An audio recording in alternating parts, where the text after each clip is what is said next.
Charles, fala um pouco sobre as regras de aplicação da filosofia prática do Kant. Fala um pouco sobre isso. Então, Deodato, esse tema aí das regras de aplicação, na verdade, como diz, é um tema assim que surgiu assim do interesse meu a partir de uma pesquisa que o meu supervisor estava fazendo lá na UFSC, o professor Delamar Volpato Dutra, e daí eu tentei procurar exatamente essa questão. Então, na parte inicial dessa segunda parte do meu livro, em que eu vou falar disso, então eu trago primeiro a questão de qual é o lugar disso, né? Acho que a primeira questão que o meu texto vai trazer é exatamente onde é que vai estar, ou seja, é meio complexo entender no pensamento de Kant exatamente onde é que o Kant vai tratar dessa questão vamos dizer assim, das regras de aplicação.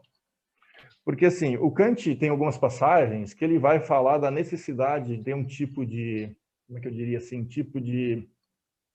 não sei se simetria, porque o Kant vai falar que lugares que ele vai dizer, mas é o seguinte, assim como são necessárias regras para tratar da aplicação das regras do entendimento puro, a parte empírica da filosofia da natureza, também são necessárias regras de aplicação que vão tratar, vamos dizer assim, da fundamentação dos princípios supremos da moralidade, coisa assim, a casos da experiência. Então, eu tenho uma parte do meu texto que eu vou tratar exatamente dessas questões que seriam mais de sistemática do Kant, né? Então, tem uma parte inicial que, assim, talvez para o público leigo seja, às vezes, uma questão meia escolástica, vamos dizer assim, dentro da filosofia, mas eu vou tentar trazer um pouco de informação sobre exatamente onde é que isso poderia estar em Kant, então, de algumas possibilidades disso. Então, no fundo, não é tão simples resolver essa questão, eu acabo esboçando algumas ideias ali, mas a ideia é que o Kant vai reconhecer que pelo menos na ética, vamos dizer assim, no que a gente chama de moral também aqui, se poderia pensar na necessidade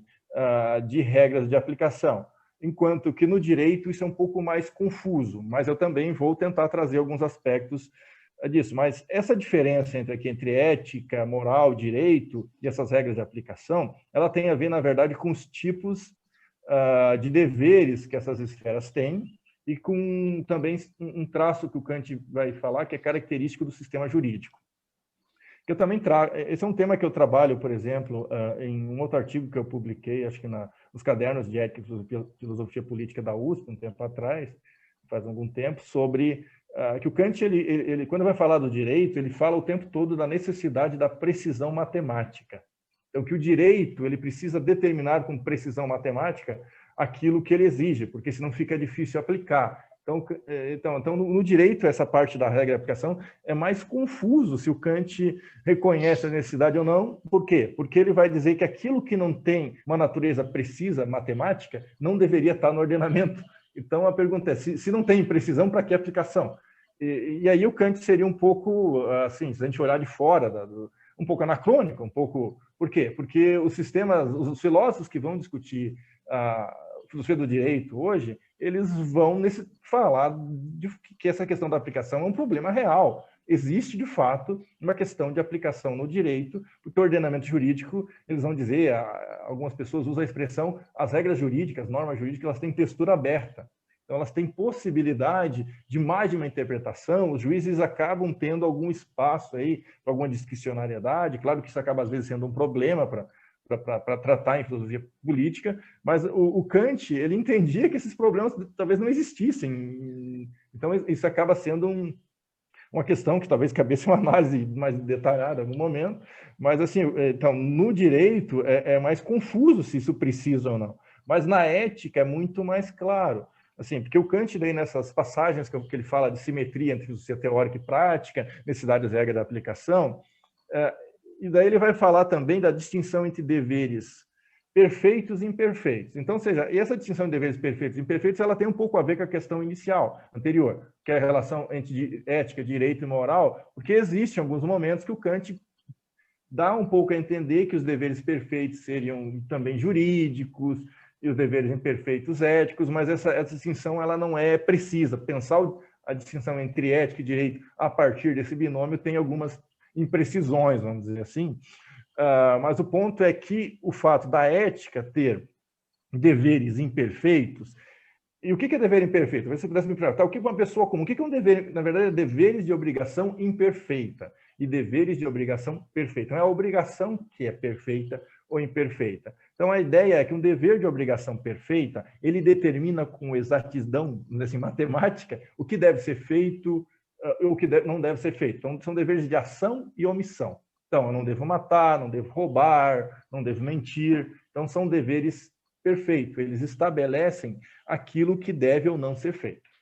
Já os deveres de obrigação imperfeita, eles são mais imprecisos. Por quê? Porque eles estabelecem apenas, vou usar uma expressão que os comentadores do Kant, principalmente em outros idiomas, usam, que é política de ação.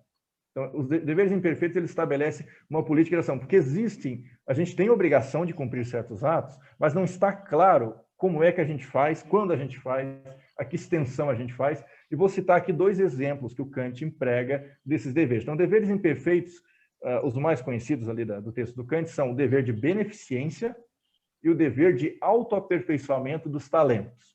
Então, ou seja, porque quanto eu devo ajudar uma pessoa, não está claro.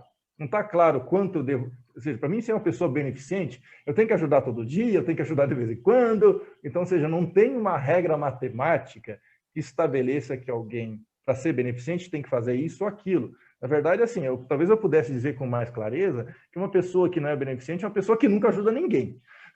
Mas, assim, só que passou disso, se torna um pouco mais complexo de saber quando é ou quando não é, né?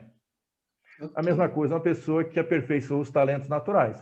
Quanto ela tem que dedicar do seu tempo, dos seus recursos para desenvolver as suas habilidades? Não está muito claro isso. Não tem uma precisão.